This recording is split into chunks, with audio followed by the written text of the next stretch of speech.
Media మిత్రులందరికీ కూడా హృదయపూర్వక నమస్కారం. ఈరోజు ఏదైతే బడ్జెట్ అనౌన్స్మెంట్ జరిగిందో ముఖ్యంగా దేశ ప్రజల యొక్క ఆకాంక్షల్ని ఈ బడ్జెట్ ద్వారా ఆన్సర్ చేసే దానికి అన్ని ప్రయత్నాలు కూడా చేయడం జరిగింది. ముఖ్యంగా ఏదైతే రూరల్ ఎకానమీ ఉందో, ఏదైతే వ్యవసాయానికి సంబంధించి ఉందో దానికి ఇంకా ప్రొడక్టివిటీ పెంచడానికి, ప్రతి ఎకరానికి ఎక్కువ దిగుబడి తీసుకురావడానికి అనే దాని గురించి ఈ బడ్జెట్లో ఆన్సర్ చేయడం జరిగింది. రెండోది ముఖ్యమైన ఆన్సర్ చేసింది ఏంటంటే వెల్ఫేర్ కావాలి, తప్పదు, ఇవ్వాలి. వెల్ఫేర్తో పాటుగా దేశ ప్రజలందరూ కూడా అడుగుతా ఉంది, మాకు జాబ్స్ ఎంప్లాయ్మెంట్ కావాలని చెప్పి అడుగుతా ఉన్నారు. దాన్ని కూడా ఈరోజు ఈ బడ్జెట్లో చాలా మటుకు ఇన్సెంటివ్స్ ఇవ్వడం జరిగింది. స్కిల్లింగ్ కి కానీ వేరే అలాగే ఎడ్యుకేషన్ చేసేదానికి కానీ, అలాగే స్కిల్లింగ్ అయిపోయిన తర్వాత ఇండస్ట్రీలో పనిచేసేటప్పుడు మొదటి నెల శాలరీ గవర్నమెంట్ వైపు నుంచి ఇవ్వడం కాదు, ఇలా చాలా ఇన్సెంటివ్స్ ప్రకటించారు. ఈ రెండు కూడా అగ్రికల్చర్ సంబంధించి, ఎంప్లాయ్మెంట్ సంబంధించి బడ్జెట్లో ఎక్కువగా మాట్లాడటం జరిగింది. వీటితో పాటుగా మూడోది ముఖ్యంగా మనం ఈరోజు మాట్లాడుకోవాల్సిన ఆంధ్రప్రదేశ్ సంబంధించి గడిచిన 5 సంవత్సరాల నుంచి నేను పార్లమెంట్లో బడ్జెట్ వింటూనే ఉన్నాను. ఎక్కడా కూడా ఆంధ్రప్రదేశ్ గురించి ఇంతగా మాట్లాడిన సందర్భం ఎప్పుడూ కూడా కనిపించలేదు. ఈ రోజు ఆంధ్రప్రదేశ్ గురించి ఇంత ఎక్కువగా మాట్లాడుతూ ఉన్నారంటే ముఖ్యంగా చంద్రబాబు నాయుడు గారు ఏదైతే మొన్న ఢిల్లీ వచ్చారో ప్రతి ఒక్క మంత్రిని కలిశారు, ఫైనాన్స్ మినిస్టర్ గారిని కలిశారు, అలాగే ముఖ్యంగా ప్రధానమంత్రి గారిని కలిశారు. కలిసి వివరించడం జరిగింది ఆంధ్రప్రదేశ్ రాష్ట్ర ఆర్థిక పరిస్థితి ఇది, ఈ ఆర్థిక పరిస్థితి ఇలా ఉంది, దీని నుంచి మేము బయటకు రావాలని కోరుకుంటా ఉన్నాం, మేము డెవలప్ అవ్వాలని కోరుకుంటా ఉన్నాం. ఆంధ్రప్రదేశ్ ఇది ఏదైతే మిగతా స్టేట్స్ ఉన్నాయో వాటితో పాటుగా పోటీ పడాలని కోరుకుంటాం, ఈ దేశ ప్రగతిలో మేము భాగస్వాములు కావాలని కోరుకుంటామని చెప్పి మొన్న ఢిల్లీ వచ్చినప్పుడు చంద్రబాబు నాయుడు గారు చెప్పడం జరిగింది.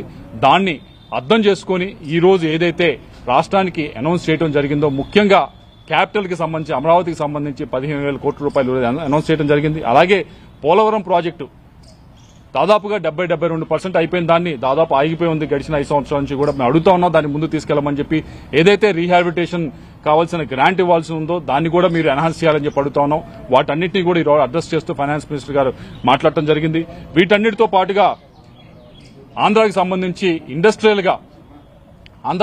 ఇండస్ట్రియల్ గా ఎక్కడా కూడా గ్రోత్ లేదు, ఇబ్బంది పడతా ఉన్నాం, ఇండస్ట్రీస్ రావట్లేదని చెప్పి మేము అడగడం జరిగింది. దాన్ని అడ్రస్ చేస్తూ కొప్పర్తి నోడు గాని, ఓరకల్లు నోడు గాని ఈరోజు కేంద్ర బడ్జెట్ లో అనౌన్స్ చేయడం జరిగింది. అలాగే రాయలసీమకి సంబంధించి, అలాగే ఉత్తరాంధ్రకి సంబంధించి బ్యాక్వర్డ్ డిస్ట్రిక్ట్స్ ఏదైతే ఉన్నాయో వాటిని ఈరోజు మీరు అడ్రస్ చేయమని అడగడం జరిగింది. దాన్ని కూడా ఈరోజు అడ్రస్ చేస్తూ వాటికి స్పెషల్ గ్రాంట్ ఇస్తామని చెప్పడం జరిగింది. వాటితో పాటుగా కొత్తగా ప్రకాశం డిస్ట్రిక్ట్ ని కూడా దీనిలో యాడ్ చేయడం అనేది, బ్యాక్వర్డ్ డిస్ట్రిక్ట్స్ లో యాడ్ చేయడం అనేది దాన్ని మేమందరం కూడా హర్షిస్తా ఉన్నాం, దానికి ధన్యవాదాలు తెలియజేస్తా ఉన్నాం.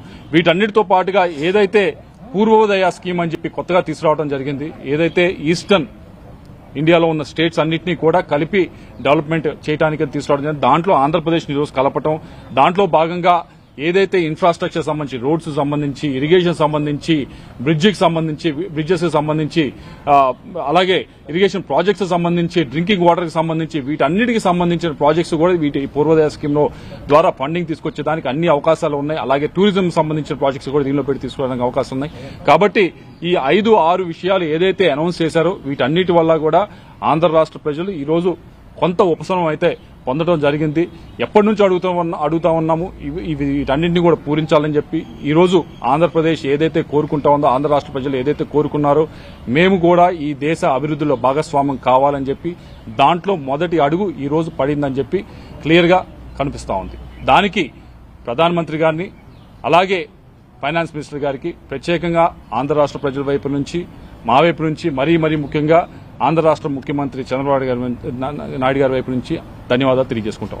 దాదాపు 7 సంవత్సరాల తర్వాత ఆంధ్రప్రదేశ్ కి బడ్జెట్ లో ప్రత్యేకంగా కేటాయింపులు జరిగినాయి.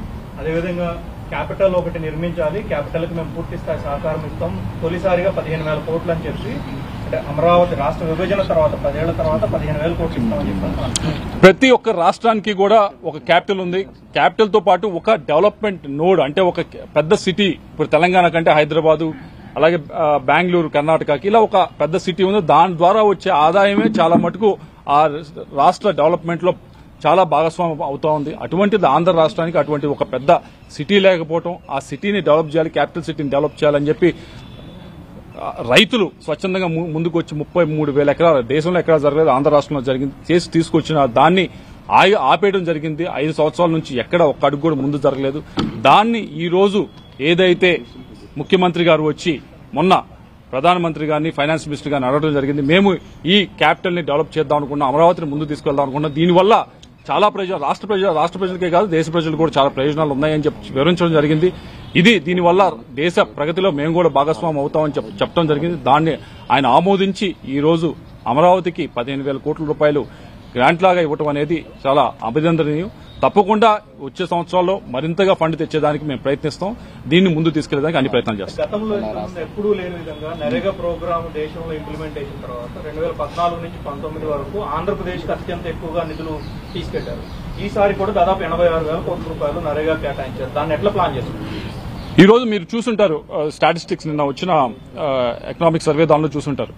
అత్యధికంగా గడిచిన 5 సంవత్సరాల్లో మీరు చూసుంటే నరేగా కింద ఏదైతే ఎక్కువగా డెవలప్ అయిన స్టేట్స్ ఉన్నాయో, ఎక్కువగా డెవలప్ అయిన స్టేట్స్ తమిళనాడు గానీ ఎక్కడైతే పావర్టీ తక్కువ ఉందో, కేరళ గానీ ఎక్కడైతే పావర్టీ తక్కువ ఉందో వాళ్ళే ఎక్కువ ఫండ్స్ తీసుకెళ్లారు.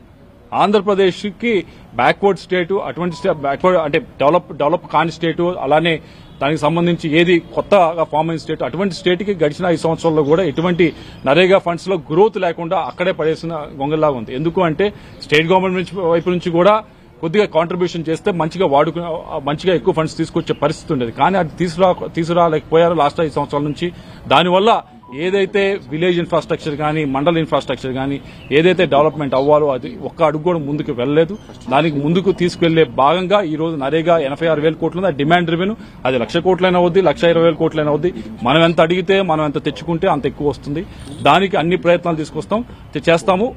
వచ్చే 5 సంవత్సరాల్లో దేశంలో మూడో స్థానం కంటే పైన ఉండేదానికే నరేగా ఫండ్స్ తెచ్చే దాంట్లో ఆంధ్ర రాష్ట్రం ఉంటుందని మేము తెలియజేస్తాం.